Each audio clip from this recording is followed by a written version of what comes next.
Greetings and welcome back to room 303 in our Talks with Walt, as we are calling our study through Walt Whitman's Leaves of Grass, the Deathbed Edition. We come now in Song of the Open Road to passage number 10. Now this may be one of the more controversial passages, believe it or not, in all of Leaves of Grass. Certainly it's the most controversial passage in Song of the Open Road. We will get to why this is such a controversial passage here in a little bit, and we're going to talk about Whitman's contradictions. We'll come to passage 51 of Song of Myself, and I told you when we hit that earlier that we would probably be speaking of it again, and I was referencing, among other things, this moment right here, right now. Now, the assumptions are that you've been following our stuff at learnstrong.net. Down that left-hand side, Talks with Walt, we're calling this series of discussions. And I'm hoping that you've been with us and you've been annotating your own deathbed edition of Walt Whitman's Leaves of Grass. Everything from the inscriptions all the way up through and including Song of the Open Road, passage 9, which we just recently finished. Now, let's turn to our Nortons for just a second for some background information, specifically as it relates to this word formules, which is just the French spelling of formulas. In his blue copy revisions of the 1860 edition of Leaves of Grass, Whitman actually deleted this and the following two lines that we'll get to, but retained them again in the 1867 edition nevertheless. The reason is because it's somewhat insulting, especially to priests, and given that Whitman is already ordained himself, as we talked about in earlier lectures specific to Song of the Open Road, when we get to that passage, we're going to be interested in it. Now, I just want to start with a couple of echo passages as we've been kind of referring to them. Hey, do you guys remember this Song of Myself, passage 43 set of lines? I'll set you up for our study with just reminding you of this. He says in passage 43, I do not despise you, priests, all time the world over. My faith is the greatest of faiths and the least of faiths. In closing, worship ancient and modern, and all between ancient and modern, believing I shall come again upon the earth after 5,000 years, waiting responses from oracles, honoring the gods, saluting the sun. Now we're going to come back to why it is the case that we will have played around with that one here in a little bit. How about this one? Do you remember, I mentioned it a second ago, do you remember Song of Myself, passage 51? How about this one? Do you remember it? He says, the past and the present wilt, I filled them, emptied them, and proceed to fill my next fold of the future. Listener up there, what have you to confide to me? Look in my face while I snuff the sidle of evening. Talk honestly, no one else hears you, and I stay only a minute longer. Do I contradict myself? Very well, then I contradict myself. I am large, I contain multitudes. And you'll remember in our discussion of that we quoted as well from Emerson's self-reliance, right? That ability to say one thing and then later say something else. We talked in full about that essay at learnstrong.net. Now, let's go ahead and look at this very controversial passage. We'll come back to allons. I told you that let's go or let us go 10 times will be utilized in this last movement of Song of the Open Road. Allons.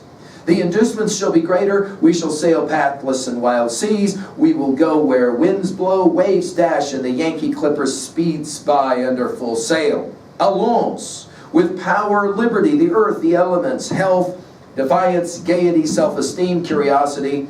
Allons. From all formulas. From your formulas, O bat-eyed and materialistic priests. The stale cadaver blocks up the passage. The burial waits no longer. Allons. Yet, take warning. He traveling with me needs the best blood, thews, endurance. None may come to the trial till he or she bring courage and health. Come not here if you have already spent the best of yourself. Only those may come who come in sweet and determined bodies. No diseased person, no rum drinker, or venereal taint is permitted here. I and mine do not convince by arguments, similes, rhymes. We convince by our presence. Now, we'll get to that latter part of the poem, which is obviously somewhat controversial, and will beg the question, What about Whitman and his contradictions? And this is one of the reasons that we love Leaves of Grass so much, because it encompasses everything. And yes, even the contradictions. In fact, especially the contradictions. So we will have more to say about it. Let's go now to the poem itself. Notice again, we'll begin with this "Let's Go," and we're going to hear it 3 times in this little short bursting poem to try to invite us to come along. Remember, this is the invitation part of Song of the Open Road. The word inducements is only used 1 time, and it's right here. The inducements shall be greater, as he says, when we get ready to travel. And then he begins to talk about the use of different word pictures. And we said this from before in our study of Song of Myself, passage 46. We will sail pathless in wild seas. Pathless here is only time, again, the only use of that word in all of Leaves of Grass. Wild seas, of course, wild is one of Whitman's most popular kinds of words in Leaves of Grass. We will go where winds blow, waves dash, the Yankee Clipper. You think about Moby Dick being published in 1851. Speeds by under full sail. Now, put it in your notes at 3A. We will come back to this idea of sailing again in force when we meet Passage to India, and we'll pick it up again there. In other words, sometimes the Song of the Open Road is on the earth. Sometimes it's on the ocean sailing. Either word picture will work. Again, go back to our comments of Song of Myself, passage 46 and 47. With the second "Let's Go" alongs, then he'll begin to list the kinds of qualities that are necessary for this journey of the open road. He begins with power, one of the popular words of Leaves of Grass. Liberty, obviously a key word in our study of Leaves of Grass. The earth, maybe.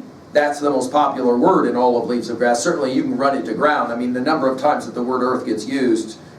The elements, by the way, notice that's a listing of 4 there. Health, defiance, go back to I Sing the Body Electric, passage 6, to see his use of the word defiance. Gaiety, obviously the entire Leaves of Grass is built around that notion of happiness, right? Self-esteem, curiosity. We'll come back to this word curiosity when we meet Blue Ontario Shore, passage number 13. And then again, the invitation here, allons, let's go, let's go. From all formulas. Now, this use of the French word for formulas, again, was dropped and then added for reasons that are pretty clear why it might have been dropped. He will say, "Oh, bat-eyed and materialistic priest." Now go back to what we read in Song of Myself, passage 43, where he specifically says that he does not have any interest at all in attacking priests. And yet here, notice, he will call them bat-eyed, which maybe suggests something about a lack of vision, sightless, and of course materialistic. This is interesting. The only use of the word materialistic in all of Leaves of Grass will happen right here. It seems as if Whitman is going to become then harshly critical in this set of lines of religious individuals who are somehow more concerned with materialism than with soul saving or instruction for the spirit or the soul. And then with a break, we got this really powerful death imagery. The stale cadaver blocks up the passage. Again, Passage to India will immediately come to mind for us. The burial waits no longer after a dash. Do you see it? In other words, we could argue it's time. Whitman is done waiting. He may be suggesting that the problem with priests and religion is that we spend all of our time thinking about theology and doing theology instead of actually practicing theology. This may be his argument, as of course it was for Dante as well. We'll then get to our final allons of this section, and then all of a sudden, a warning. Now, it is interesting that we'll play this game one other time.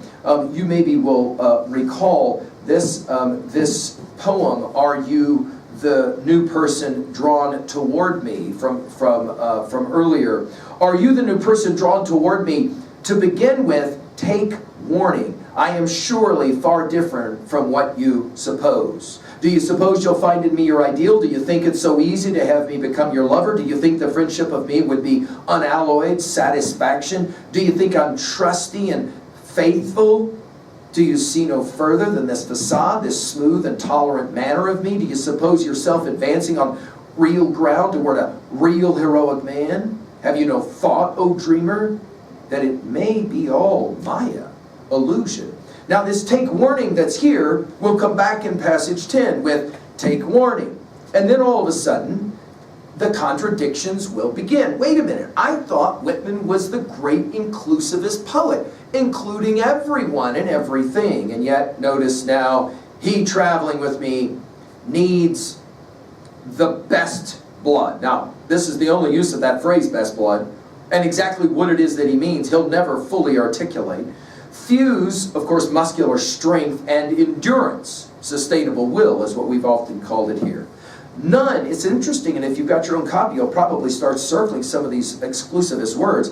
None may come to the trial. Hey, on Journey Through the States, you'll see that line, we make trial of ourselves. It's one of the only times this word trial gets used this way. None may come to the trial till he or she bring courage and health. Now, courage, we understand, but what's up with health? And why is it that all of a sudden he's so focused on making sure that whoever is traveling with him is healthy? Come not here if you have already spent the best of yourself. Now, you could read this as Whitman is challenging us to demand the best of ourselves. And certainly that's a healthy, I think, reading of this set of lines. But notice the next word, only, and you're going to probably circle it. Only those may come who come in sweet and determined bodies. Obviously, we've commented on the way he keeps coming back to the notion of bodies. No diseased person, no rum drinker or venereal taint is permitted here. Now, of course, with this diseased person, we immediately will find ourselves at Song of Myself, passage 19. Let's go there for just a second and remind ourselves that Whitman actually said in Song of Myself, passage 19, that he had no problem with the venereal. The venereal is invited. There shall be no difference between them and the rest. And yet here, notice, no diseased person is allowed, no venereal is allowed, and he wants no one who is a rum drinker. Now, it is true that in 1842, as we've said in earlier lectures, Whitman published his Franklin Evans or The Inebriate, which was his temperance novel. It wasn't very successful, but we do know that Whitman was a part of that temperance movement, which some will kind of track as starting right at around 1825. So what's going on here is obviously of some debate. Again, the complications of contradictions come to mind immediately with this study. And then all of a sudden the poem ends with these parenthetics, and we've kind of seen this before. I and mine do not convince by, and then he gives us three: arguments, similes, rhymes. This word rhymes, you'll go to look at the poem 1861, where he talks about no dainty rhymes. You'll see that set of lines.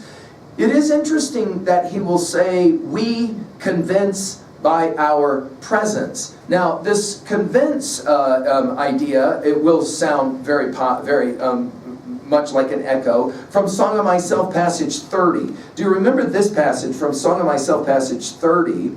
Where we'll kind of play this game in terms of convincing, and the notion of convincing, right? And how it is. He says it this way: all truths wait in all things.